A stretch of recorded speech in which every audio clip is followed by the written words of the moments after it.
बिस्मिल्लाहिर्रहमानिर्रहीम, अस्सलाम वालेकुम। मेरा नाम डॉक्टर अहमद इजाज़ है और मैं सिविल होमियो क्लिनिक से बड़बाद पाकिस्तान से आपसे मुखातब हूँ। आपने अक्सर ये देखा होगा कि कुछ पेशेंट ऐसे होते हैं, उनकी बीमारी कोई भी हो, अगर वो एक मखसूस जगह पे चले जाएँ तो उनको आराम आना शुरू हो जाता है। अगर वो पहाड़ी इलाके में जाते हैं, कुछ लोगों को वहाँ पे आराम आता है। कुछ लोग ऐसे होते हैं कि वो गर्म इलाके में चले जाते हैं, उनको आराम आ जाता है। कुछ लोग ऐसे होते हैं कि वो समुंदर के किनारे जो हैं वो चले जाते हैं तो उनको आराम आ जाता है।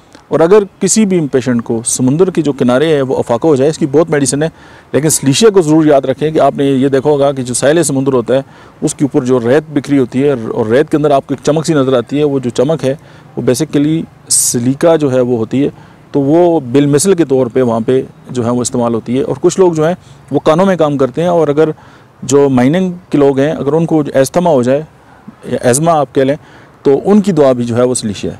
Thank you very much.